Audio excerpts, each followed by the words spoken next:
Good morning, everybody, and welcome to Daily Red Devil for all of your latest Manchester United transfer news and talk. Hope everyone is doing well on this Sunday morning. We've got lots and lots to get into on the show today. But before we do that, please do me a small favour and make sure to drop a like, subscribe to the channel. Every bit of support is, of course, appreciated. Now, the main talking point for today's show is going to be about Jean-Philippe Mateta. And I want to know your thoughts on this. Is this a player that Manchester United should be looking at? Get yourselves in the comment section now and let me know your thoughts. Should we go for Jean-Philippe Mateta from Crystal Palace? Is he the man to solve our goal-scoring problems? Let me know. Let me know. I'd be very interested to see what you guys have to say. There's lots and lots of different stories coming out about this. So this isn't just like a tabloid newspaper type story. It's being widely reported in the last 24 hours or so. You've got L'Equipe in France. Obviously, he's French. You've got The Guardian. You've got the Manchester Evening News. You've got Simon Stone from the BBC. You've got The Mirror. You've got literally all of the main hitters are reporting this story this morning. And the headline is this, that apparently Manchester United have officially opened talks with Crystal Palace to sign French international Jean-Philippe Mateta. The story goes on to say that Crystal Palace are asking for £40 million. How does everyone feel about that? 40 million. We'll get a little poll running for those of you who are watching live. We'll do this. Should United sign Mateta for 40 million? There you go. Obviously, if you're watching this back on repeat, you can get involved in the comment section. But for now, if you're watching it live, get in the poll. So in relation to stats, let's do a little bit of a stat breakdown on Jean-Philippe Mateta. This season, he's got 12 goals and 2 assists in the Premier League in 27 games. He's averaging a goal or an assist every other game at the moment, which is a good return, I think. Season before that, which was 23-24, he got 16 goals and 5 assists in 35 games, which I think is pretty decent for in the Premier League. That's not bad, playing for Crystal Palace. 40 million, though. I'm not convinced that 40 million is a very fair price. I think that sounds like a lot. And the reason I think that is because of his contract length. His contract ends on June the 30th, 2026. So, by the time the summer comes around, it will literally be 12 months. And as you all know, a player who's into their final 12 months can agree a pre-contract deal with another club in the January. So in January 2026, Jean-Philippe Mateta would be available for free, effectively, and he would then move in the summer. So the point I'm getting at here is Crystal Palace need to sell now. Well, not literally today, but obviously in the summer, because otherwise his value will just drop massively. I personally think somewhere around maybe 20 million would be fair, but obviously, that's just my take on it. Apparently, he's rejected a new contract there as well. There are quite a few teams interested in him. That's the only thing worth noting. Apparently, Atletico Madrid have shown interest in the last couple of hours, which is interesting. And we also have a story this morning saying as well that other Premier League clubs are circling for Jean-Philippe Mateta. So there's going to be a lot of interest in this player. There's a real opportunity here to bring in, I would say, a proven Premier League striker. He's not prolific. There's a difference between proven and prolific in my kind of grading system. Prolific is like a Harry Kane. Prolific's an Erling Haaland, somebody who's going to get you 20 goals a season every season. Even if they have a bad season, even if people say, oh, Erling Haaland's fallen off this season, right? He's still got 20 goals and Man City are 5th after 27 games. He'll probably end the season on 30 goals, and that's in a bad season. That's prolific. Harry Kane's the same. You know, Tottenham never won anything. They were always an average team, really. Sometimes, you know, under Poch, they were right, but you get the point I'm making. They're an average team. But he would always, as far as I can see, I think he always got at least 20 Premier League goals, Harry Kane, didn't he? Let's have a little look. 23, 24. He got, no, he was at Bundesliga then, wasn't he? Let's have a look. Yeah, I mean, in Harry Kane's last Premier League season, he got 30 goals. Season before that, he got 17 goals. Okay. Fair enough. Maybe not. Maybe Harry Kane's not as prolific as I thought he was.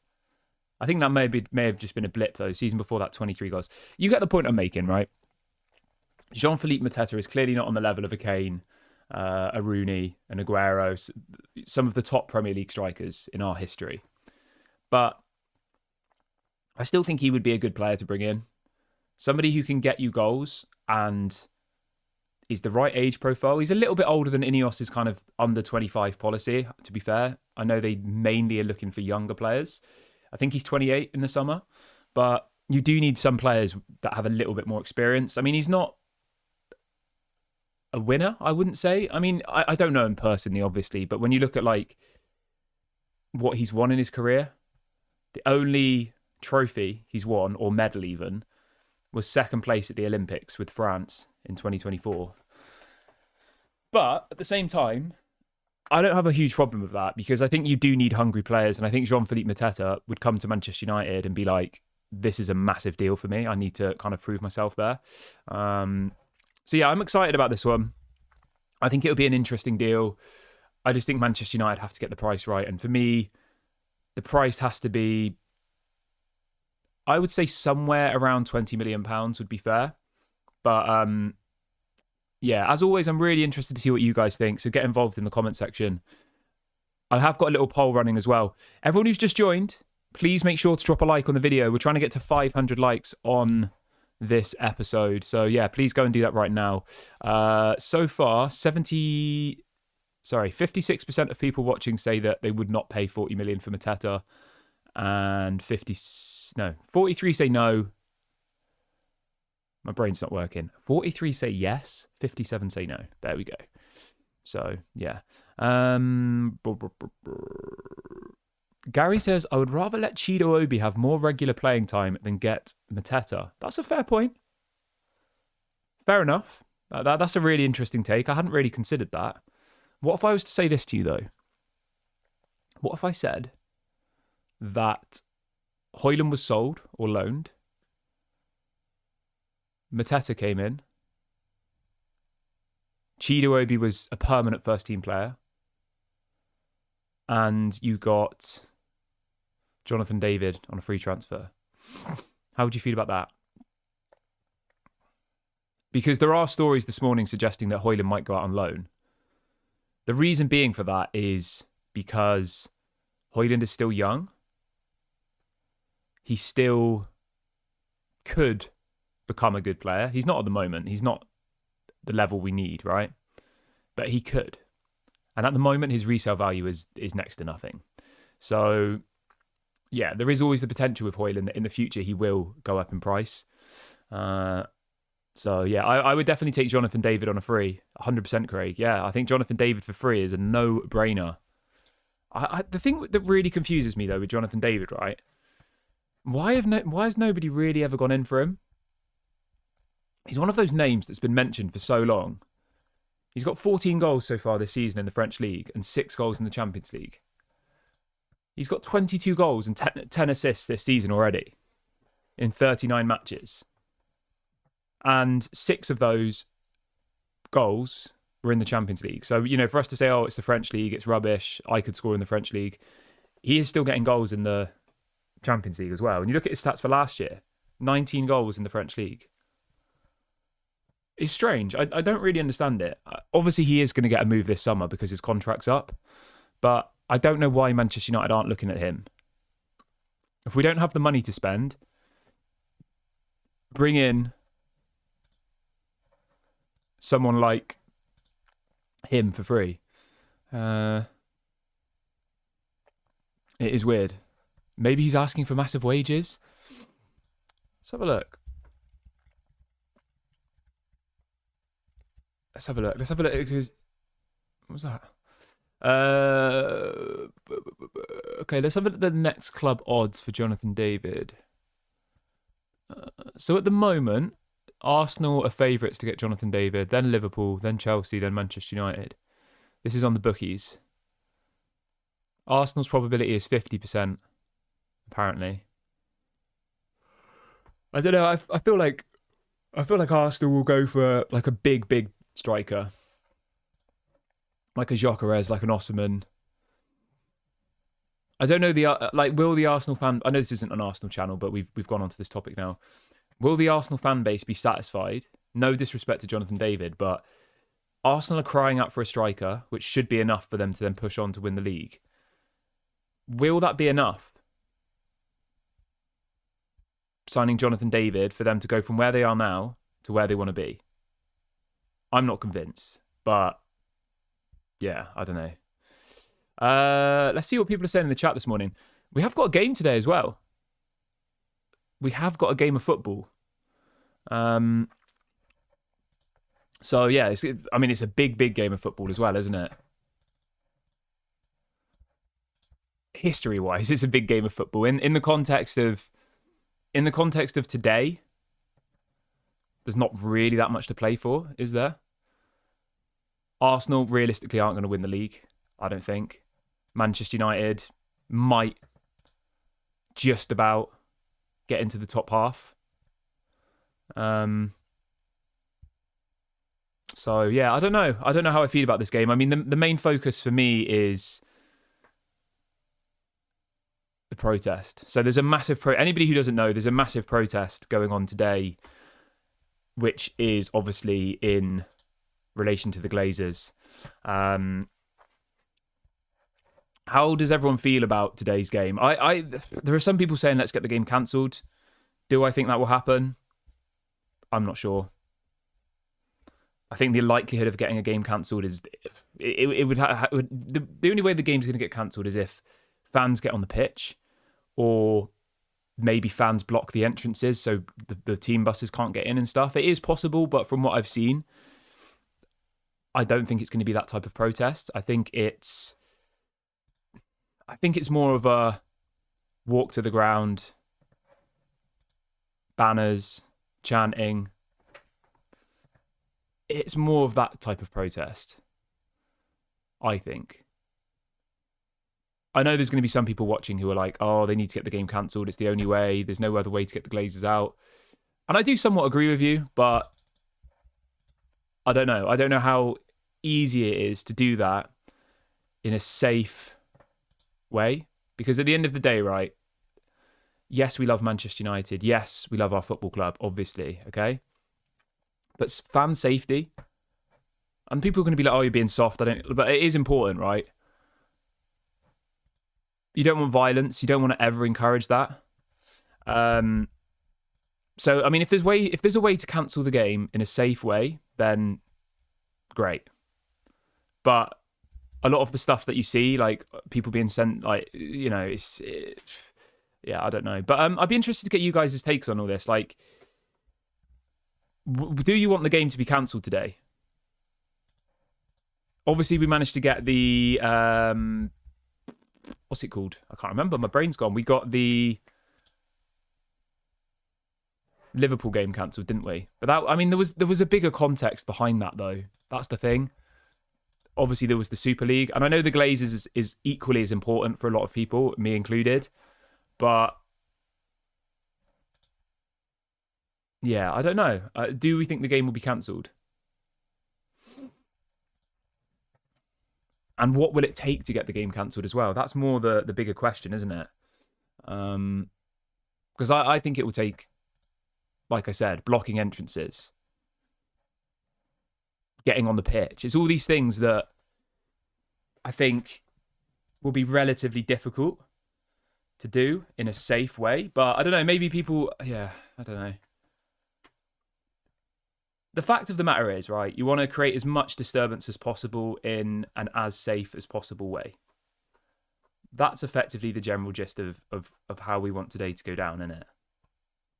Protest, have your voices heard, stop the game from happening if you can. That'll mean points deductions, that will mean massive implications for Manchester United. Hit the Glazers hard. That's the only way really to get them out probably in the long run, isn't it? Hit them where it hurts. And we know where it hurts them. It's their pockets. So, yeah. Let's see what people are saying in the chat this morning. Melchett says that Mateta is much better than Delap or David.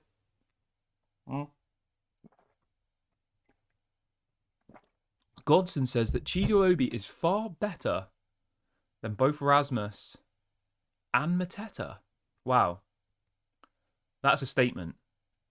That is an absolute statement. I'm going to be honest with you, Godson, right? I really, really like your support of one of our players. I really, really back that. And that's great to see that you, that you're backing. Oh, got a shiver there. That you're backing Chido so big, right? So big. So I can't get my words out this morning. But at the same time, you don't want to put too much pressure on the kid, right? He's 17. Mateta's like 27, 28. He's been playing football for 10, 15 years at a professional level. Whereas Chido Obi is only just really starting out. And you don't want to make it so... Yeah, you don't want to make it so... You're putting him on this pedestal and everyone's looking at him. And every time he misses a chance, people are like, oh, he's a flop. Like, it's a risk, isn't it? Uncle P says, we don't have an option. We must sign Mateta. Fair enough. Fair enough. What else have we got?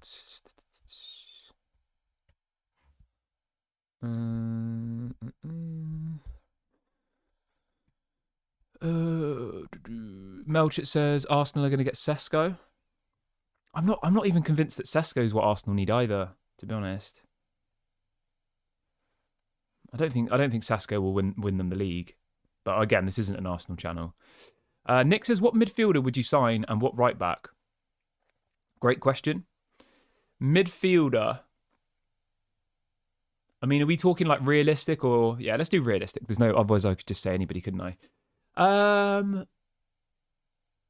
We need somebody who is similar to Ugarte, in my opinion, to partner him because our midfield just still gets run through.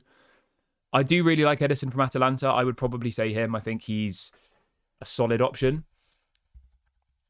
And obviously, he has got experience. He's a little bit... How old is he now? Is he 24?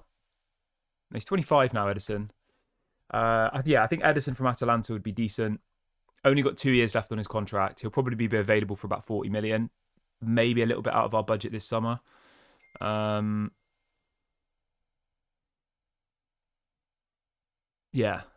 In relation to a right back...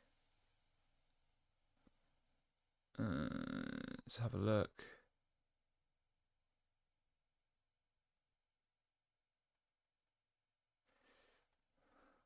Hold on 1 second.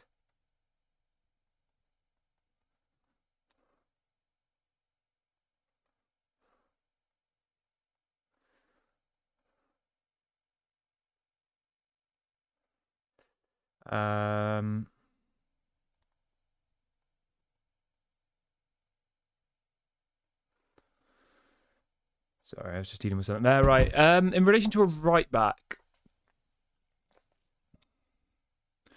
I've always liked Jeremy Frimpong. He's the one that I've always had my eye on, and I think he would be perfect. He would be absolutely perfect for Ruben Amorim's team. Perfect.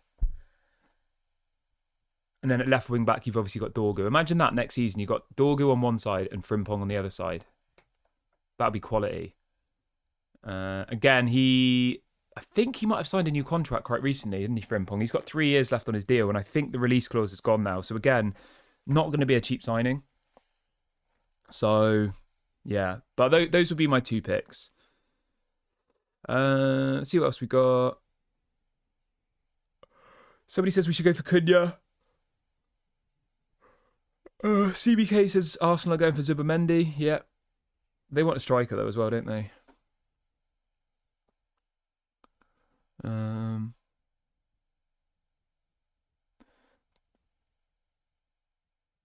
Nati says, do you think he will get the respect from the players to finish chances? Are you talking about Chido?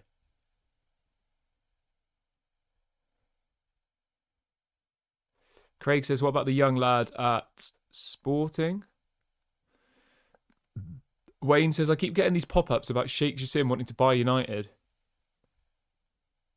Oh, mate, you know what, right?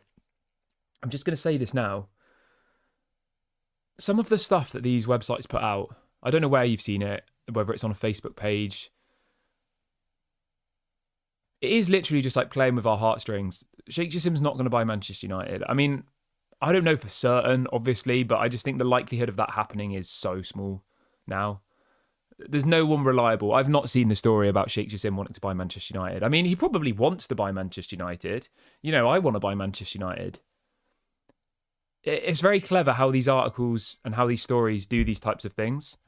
They'll say like, oh, Sheikh Jassim wants to buy Manchester United. I'm sure he does. Kieran wants to buy Manchester United as well. I'm sure everybody in the chat here wants to buy Manchester United. It's like, it's putting words out there, but without any real context. And then Manchester United fans, who are desperate for change, we're desperate to get the Glazers out, wake up on a Sunday morning and see Sheikh Jassim wants to buy Manchester United. Oh my God, we're back in. It's going to happen. But really, like, nothing's actually happening, you know? All they're saying is that he wants to buy Manchester United, but we all know that because he put in an offer for Manchester United. It's just regurgitation. It's clever. I think it's naughty, but that's the industry and that's the world that we live in, you know? So that's why on this channel, I tend to only bring up news stories that are from what I would consider reliable journalists. Even reliable journalists get stuff wrong, by the way. So even if The Athletic, they might put something out and it might end up being wrong, you know, because stuff changes so quickly in football because it's news, isn't it? There might be some news now and in 10 minutes that news might be different. So the world moves very quickly in relation to football news. But yeah, I just be very, very careful what you read and where you look. Al says Sheikh Jassim has dissolved his company that was set up to buy United. I think he has given up. Okay, there you go. So thank you for that, Al. But yeah, you will continue. As long as Manchester United are playing badly, every few days, Facebook pages, Instagram pages, Twitter pages, Manchester United ones will be putting out stories saying, oh, Sheikh Jassim wants to buy Manchester United. And you just got to be careful, you know, because you get your hopes up, you start feeling positive, and then it doesn't happen and you feel upset, you know. And it's so, yeah, just be very, very careful where you get your news from. I'm not saying that everything I say on here is going to be 100% true because, like I said, some stories that you bring to the show from reliable journalists sometimes don't end up happening. That's just how football works, isn't it? So, yeah. I'm going to wrap the video up. Feels like a good point to end today's show. I will most likely be live after the Arsenal game, if it happens. Maybe it doesn't even happen. We'll see how the day goes. It's like 18 degrees here in the UK today, which is, I don't know, I'm sure there's people in the chat who live in other really hot places and are saying that's nothing, but 18 degrees in March is like everyone's out, go and enjoy the sun kind of thing, you know, because we've just had the freezing cold for the last 5 months. So I will most likely probably be going out and getting my head burnt. That's the plan. I got burnt the other day in the garden. It was like 11 degrees, right? And there's not been any sun for months. I sat out in the garden for an hour and my head got burnt quite badly. I've been having to rub aloe vera on my head. So yeah, that's a little fun story there for you before I leave. Thank you very much for watching. Have a great morning, day, afternoon. Maybe speak to you later. Maybe there won't be a game. We'll have to wait and see. Have a good day, everybody. Thanks for joining me, and I'll speak to you all on the next one. Bye for now.